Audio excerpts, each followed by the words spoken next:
Hello everyone and YouTubers. Today we are going to continue with the portable devices. So this is part 2 of my video and I hope you guys will enjoy it. So if you guys haven't seen the other one, please do watch it. For portable devices part 1, it's very interesting covering all these portable devices. Now we are gonna do more portable devices. And if you never ever heard of these portable gaming machines, now's your chance to get one of these devices and try them out. Because it's good to see how portable devices have progressed from the past. Okay, so one of the most interesting devices was at that time was this one called, it actually had a very nice design, the GP32. This was Game Park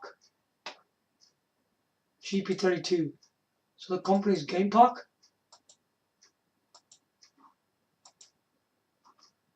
Oops.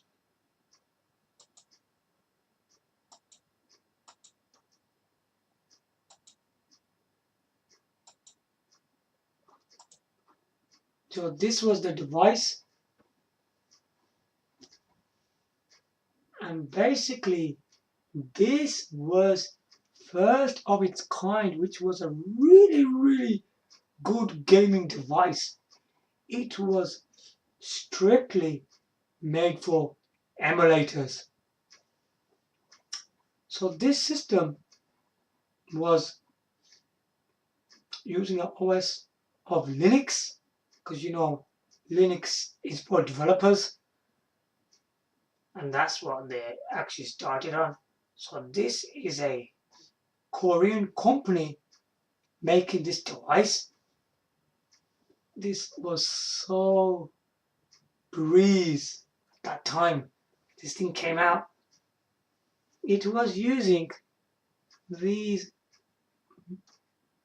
memory cards called smart media, and the maximum you can only get in them was only 128 GB.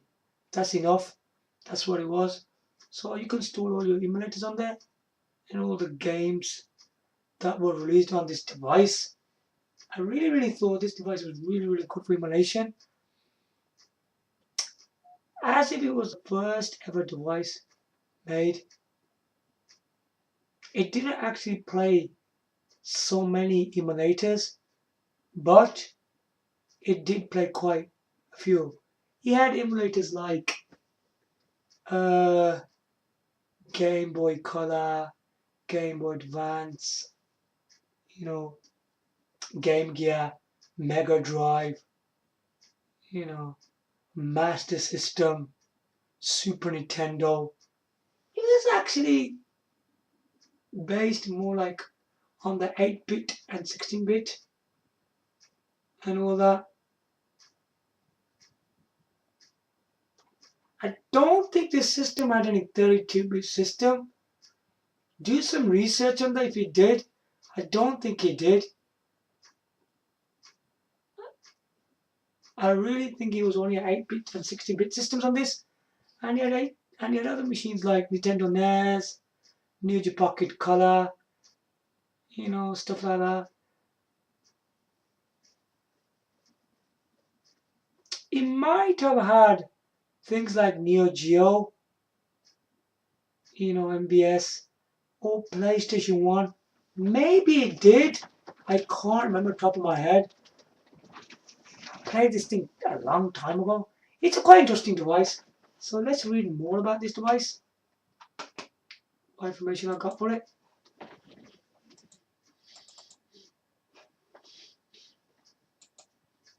Wow, look at that.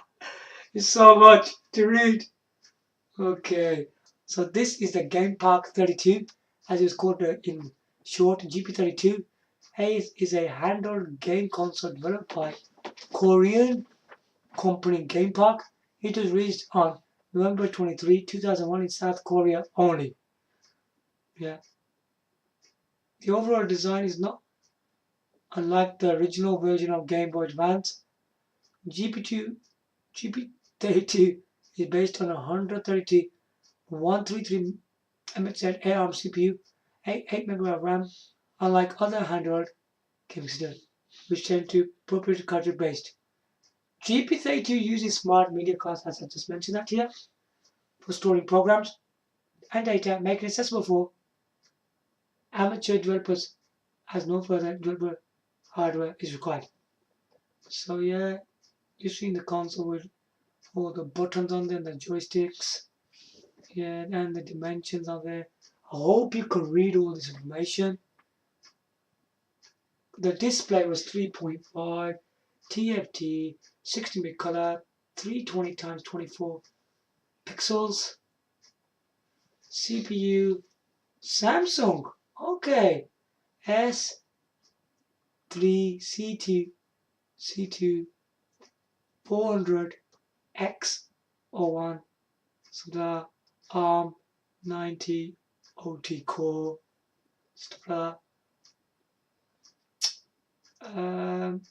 RAM was 8 MB SD RAM, 16-bit wide, ROM 512 KB, 8-bit wide, sound, earphone port, and all that. Power supply, and it uses 2A batteries or 3 voltage DC adapter. Okay, what else he had? Wireless. You connect to the GPU with a wireless dongle. And he supported their own games, what they made for this machine. Multiplayer, Little Wizard, Dungeon and Gardener, Treasure Island, and Rally Pop. Okay, if you find this device quite interesting, I will put a link below my video where to actually get this device from. So there you go.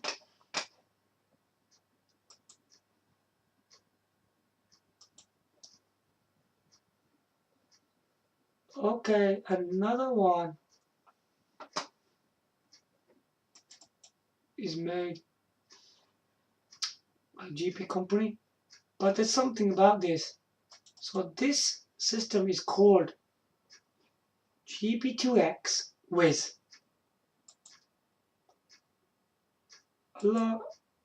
I need to say something about this.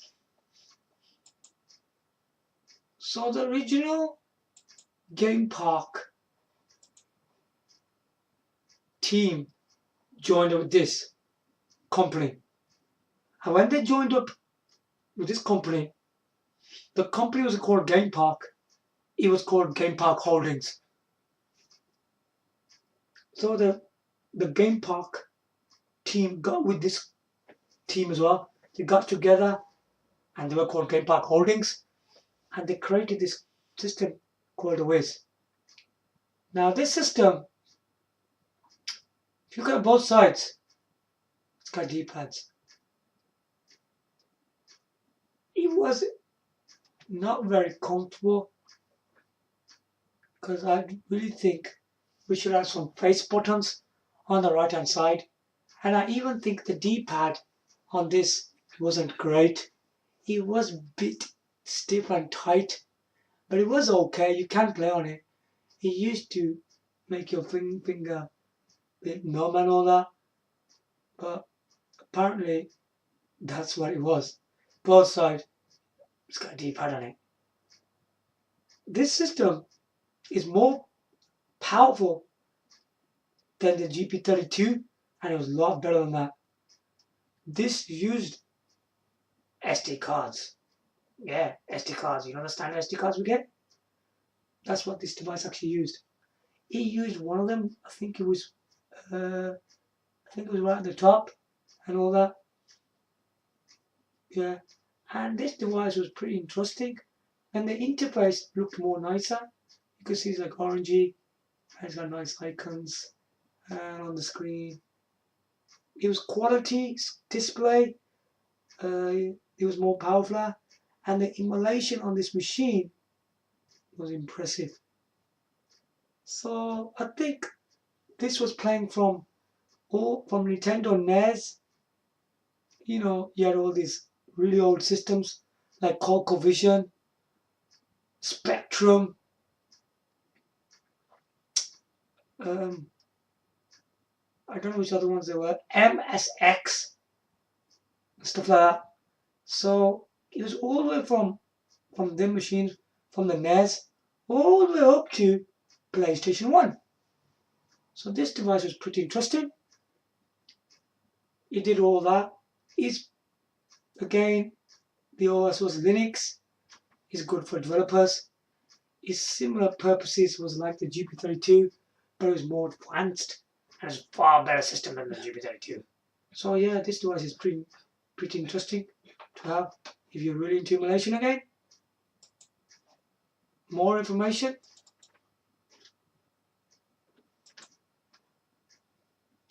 So we don't have enough on there. This is it. Okay.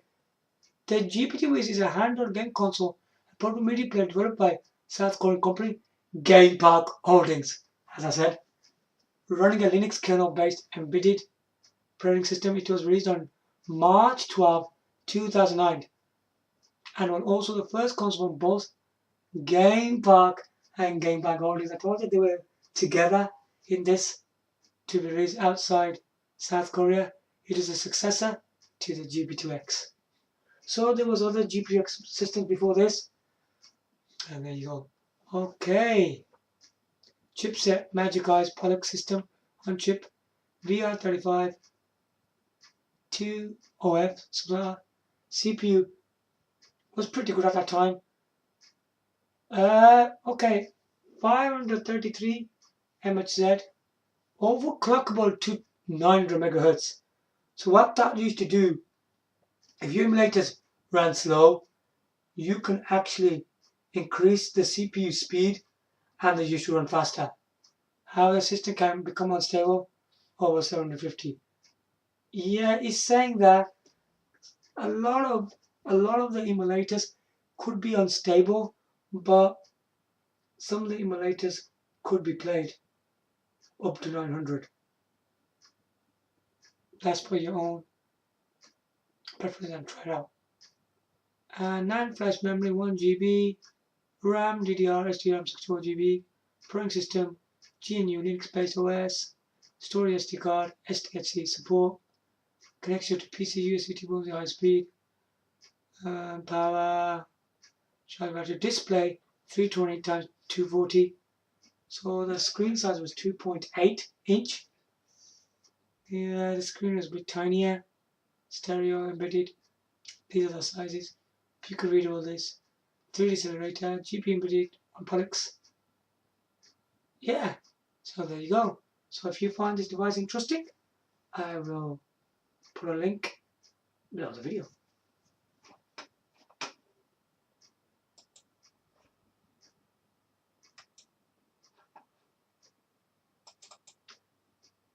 Now in the GP2X range, this is the final system they actually produced. Street Fighter 2, yeah. It's got cool on there. Some kind of air game on there. This is the Gp2x Canoe. Wow. It looks absolutely stylish. Super stylish. This system was amazing. There was some drifts with this system. You had to get used to the joystick because it didn't have a D-pad. Every single button on this was quality. The face buttons, the shoulder buttons, all the other buttons were pretty quality. It was a really, really impressive emulation console and it looked fabulous to play on. The screen was quality and all that. There was good brightness on this machine and it looked really good. There were a lot of other games made by GP2X themselves.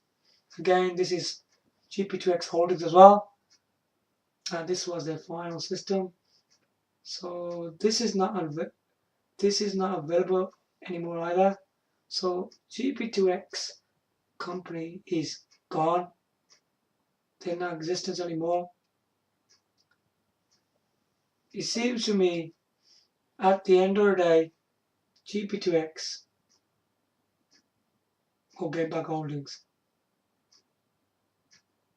Weren't selling out the systems anymore. They were becoming poor sellers, and nobody hardly was buying these machines anymore. So it eventually became a flop. They were a hit at the time. This Canoe system was comparing with another emulation console called the Pandora console.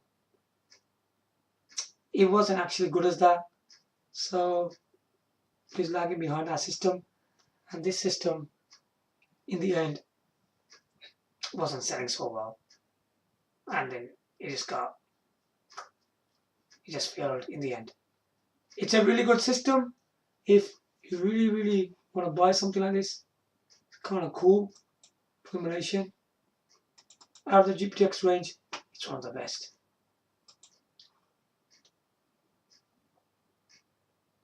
Okay, so we got more information. Again, I told you, look what it says here. The GP2X Canoe, more commonly known as Caanoo, stylish Canoe, is an open source Linux based handheld video game console, portable multiplayer, again developed by South Korean company Game Park Holdings. It was released on August 16, 2010 in South Korea, United States and Canada, and were also sold throughout Europe. It is a successor to the GP2X Wiz. As I said, this system was far better than the GP2 Wiz. Okay, the launch price was about US $150.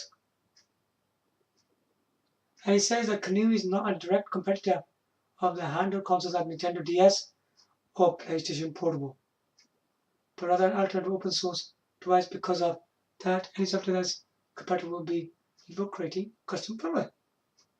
Here's for homebrew applications and stuff like that. Okay, these are the specs.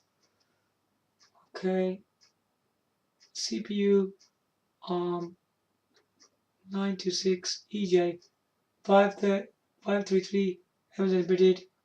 Again, same CPU speed by using a different CPU. GPU 3D hardware engine, 3D performance, main RAM 128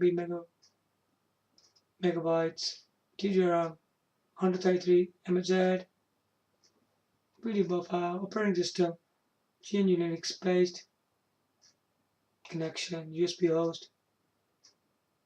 Oh, USB host 1.1. Support SDHC memory cards up to 30 gigabytes.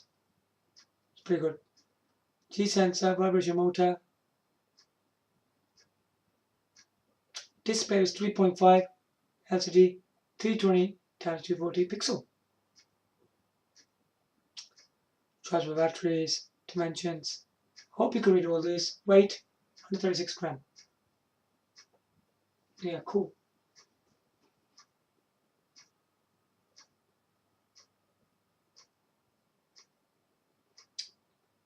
Okay, so I couldn't find any link or any website where you can get this thing from. It's very hard to get a hold of this device. If you guys can find this from somewhere, from some kind of international websites, get one of these devices and try it out.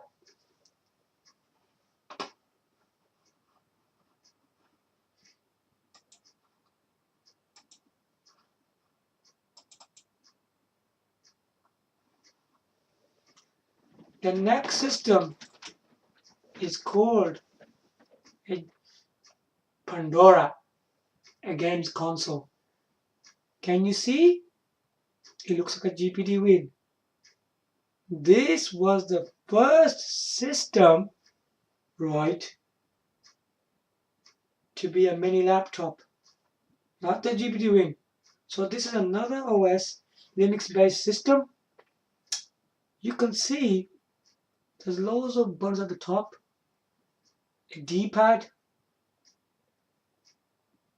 2 joysticks. They were unreliable, uncomfortable. They were flat right into the device. They were not bad. You could play some kind of emulator games on this. So this is another emulation system. Face buttons, nice keyboard. The keyboard is okay, isn't too bad. As you can see, front of the device, thing on the left, look at the front, is a power switch. Next to that is a headphone socket. This was amazing. Look at the front.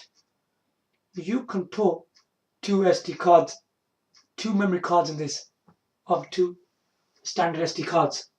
How amazing is that? So each one was 32 GB times by 2, you get 64 GB in this device. And on the right, as you can see, like some kind of a circle thing, is a volume control. This was by far the most powerful emulation console alive.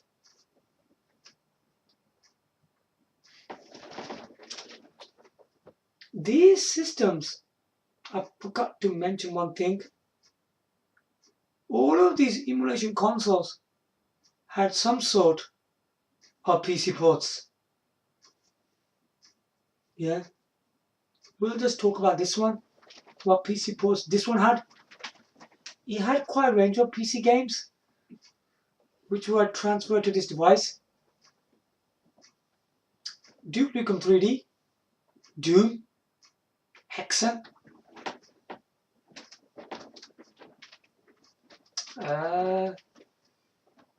What other games were ported on this? There were old classics. Rise of the Tried. Yeah, stuff like that. But actually made to this system as well. This system played all the usual stuff like ColecoVision, MSX, Pico, Atari 2600, Atari 5600, Atari 7800, Atari ST, Amiga. He was playing old consoles, old computers on this device. From the Nintendo NES all the way up to Nintendo 64 and Sega Dreamcast. This device did all that. It wasn't bad what he was doing. It played them pretty well. Nintendo 64 did have a lot of problems on this device, and Dreamcast did.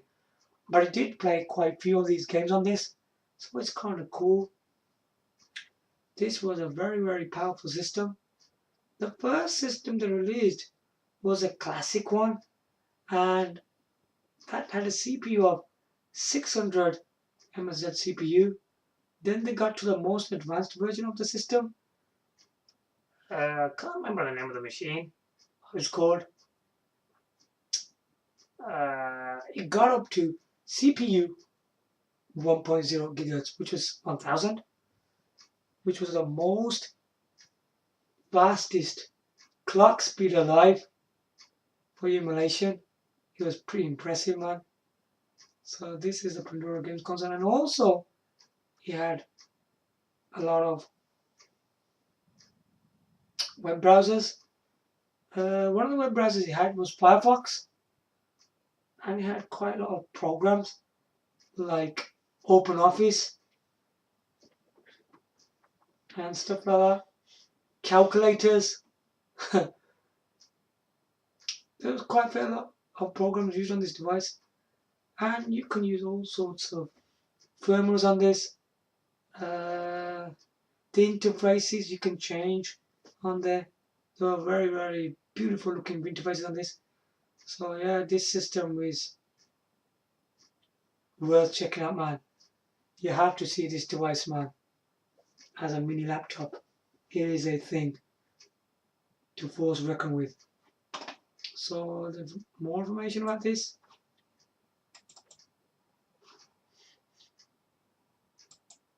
Wow.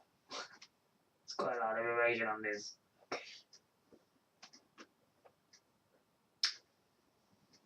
Okay, I hope you guys can read all this. I don't know if it's clear enough for you guys. The Pandora is a handheld game console, mobile personal computer. So it's the first mini laptop ever to be released. Originally released in 2010, it is designed to take advantage of existing free and open source software and to be targeted for homebrew development. Yeah. It included several features that no handheld game console previously had, making it a cross between handheld game console and a sub notebook. You can see that why. Can you see it was the first system, right, of its kind? A laptop with gaming controls at the top and a keyboard just like GPT-Win. Maybe GPT-Win did actually look at this system and maybe copied it. Because if you look at it, this was the first of its kind. Yeah, we'll carry on. It is developed and produced by Open Pandora. Yeah, that's the company. Which is made of formal distributors and community members of GP32 and GP2X handles. Until 2010 multiplayer patch is slightly updated. And you gotta check this out. Were produced.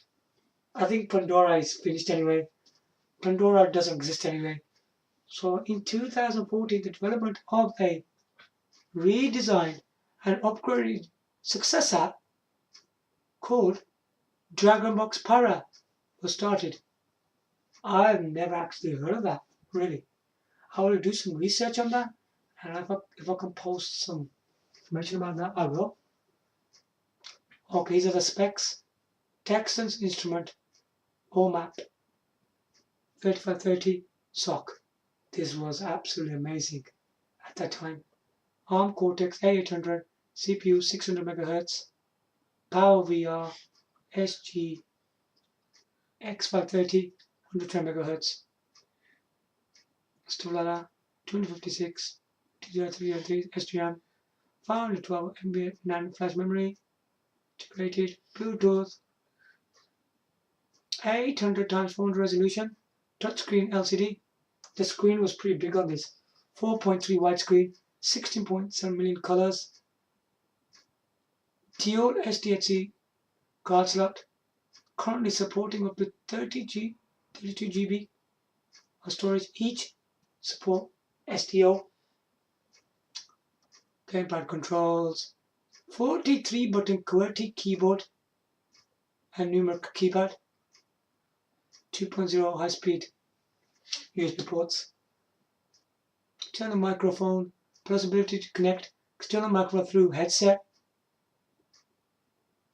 TV output, PAL, S-Video, NTSC, runs the kernels, charge the battery, and the other dimensions.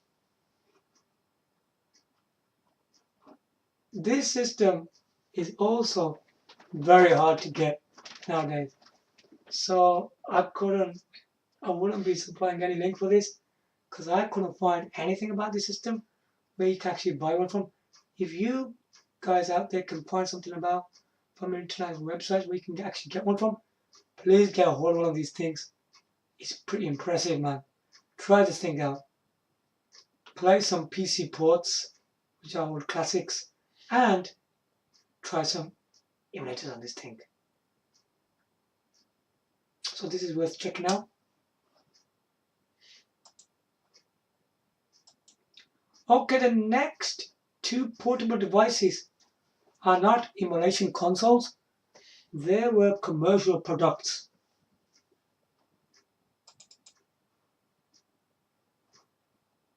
I am talking about Atari Lynx II. That's the box that you actually used to get it in. Yeah. So this is the Atari Lynx II. Atari Lynx, at that time when it was produced, was a powerful 16-bit games console. Apparently, Atari was trying to make big with this device, it became a big flop. That is because if you look at the device, it's too big. You're making a portable device, right? And look at the size of this thing. It's gigantic. How are you supposed to put this in your pocket? It's going to rip your pockets out. And boy, when you use batteries on this thing, it didn't last very long. You're lucky it even lasts 10, 15, 20 minutes. This thing used to run out of batteries really quickly. Battery life was poor. The size is too big. It's not pocketable. I don't think anybody will want a device like this, which is not even pocketable. Game Boy monochrome device was so small. It was the right size. That was a big success, man. This might be more powerful than the Game Boy devices, but apparently they didn't know what they were doing with this device.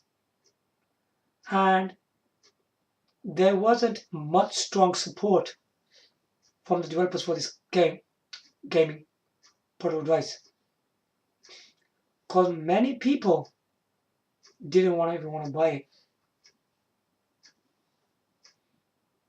I think already the support for this device was pretty poor. It wasn't very. They didn't get much. This device didn't get much support, and because of that, it didn't get anywhere.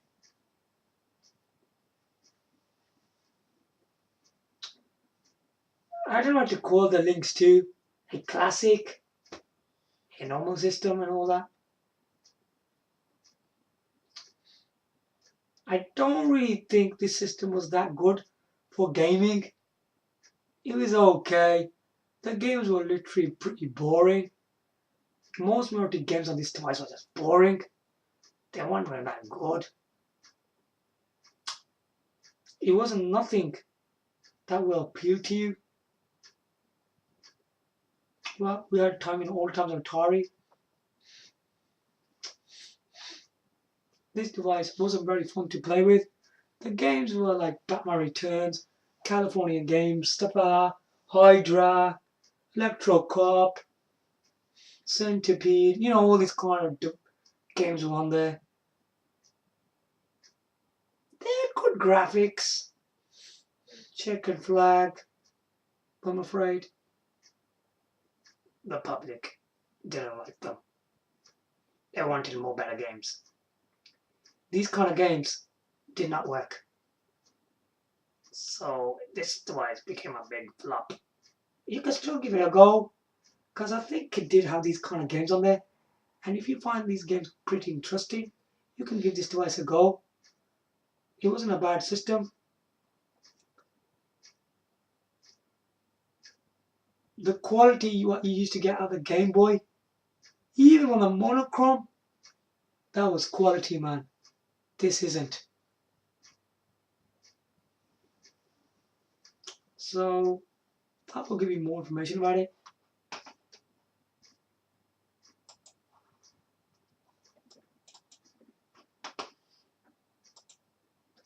Ha! I didn't get any information on this device, apparently. So if you guys got any interest to buy this system, they are classics.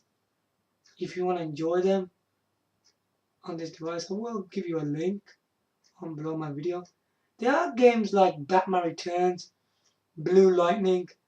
Some will say Blue Lightning arguably is one of the best games on the device. I actually do agree on that. It was. Anything after that wasn't much appealing on this device. There wasn't something that you would really want to play on this thing. A lot of these games are just boring. We didn't get anything different on it. I think the device was pretty expensive. We should have got something better on it, but we didn't. Still, it's a bit of a classic. Give this one a go. Now the final portable device, and I do think it's better than Game Boy Monochrome and the Game Boy Color, you know, like this Game Advance stuff, and it's been the Atari Lynx II. Can you guess what it is? It's the Sega Game Gear. This device, boy,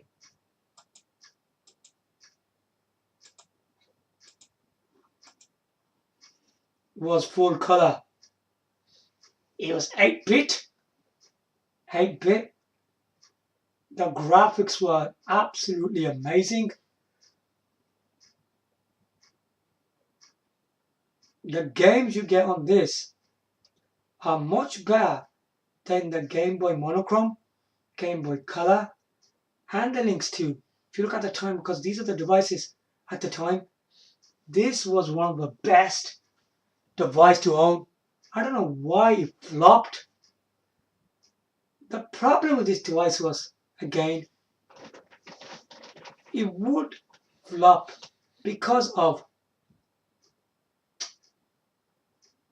you know, the batteries. It used to run out so fast. They used to run out so fast on this device, really fast. I think, if I'm not wrong, they were between 10 to 20 minutes. That's nothing, man, for a battery life. Probably in 10, 15 minutes. They used to run out really quickly on this. You're enjoying the game. As soon as you're enjoying it, the batteries used to run out. And just look at the device. It's very beautiful looking. D-pad's nice. Face button, start button there. It was similar to the Master System buttons. The quality. The problem with this design is it's too big.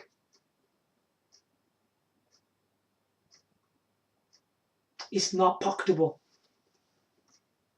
It's very beautiful looking design, but it wasn't pocketable. That's the problem with these two devices, the Lynx II and the Game Gear.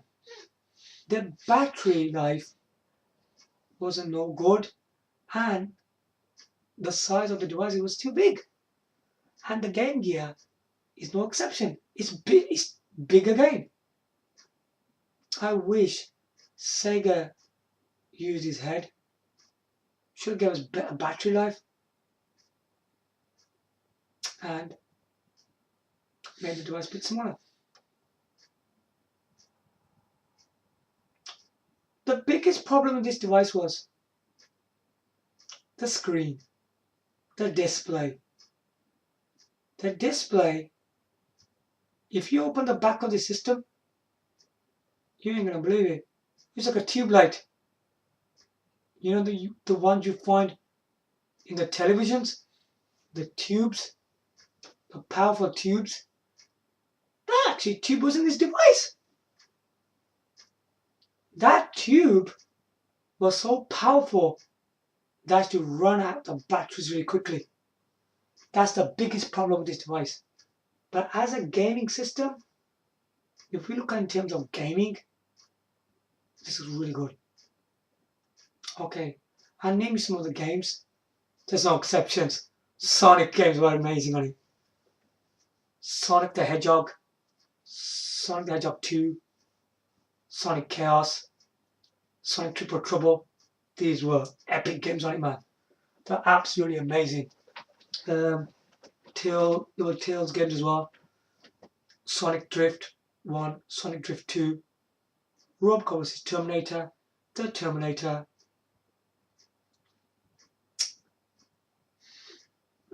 What else was on there? There were quite a lot of games on this device, you know. I can't remember much of the games this device had.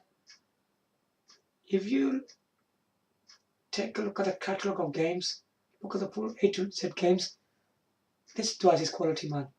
It was a commercial product. And if you look at the top, can you see at the top? There's a spacing at the top on the left. Let me actually put my finger on it if I can.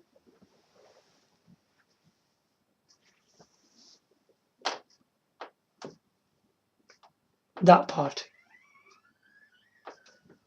That's extension there. That extension, right, was for a TV tuner. So on this device, you could watch television. You could watch BBC One, BBC Two, ITV and Channel 4 on this. I'm thinking, what was the point having a TV tuner, right? If the batteries were running out really quickly.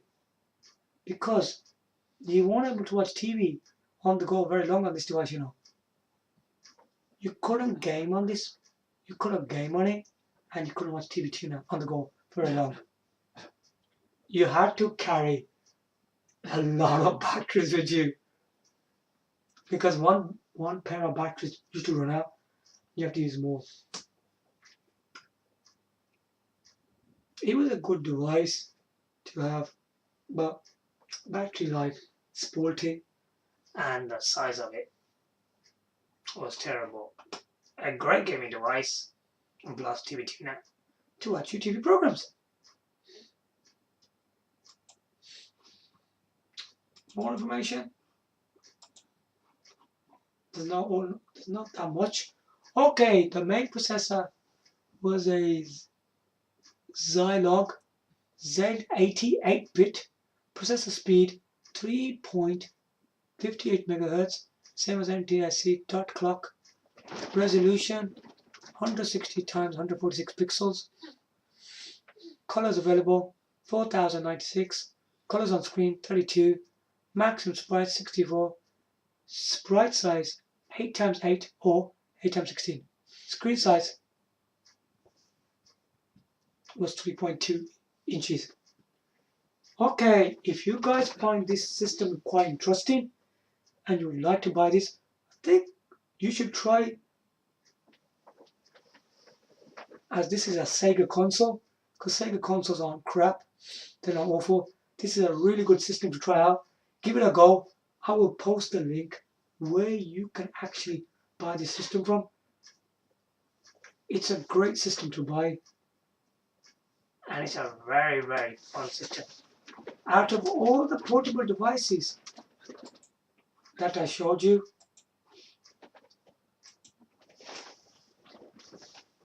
out of all of them, I really think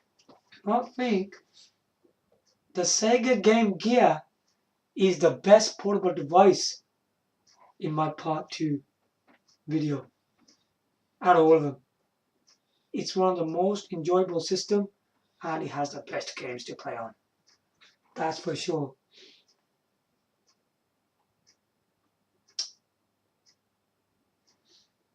Of course, there are emulation consoles like Pandora, Gp2x Canoe, but they're really just for emulation purposes.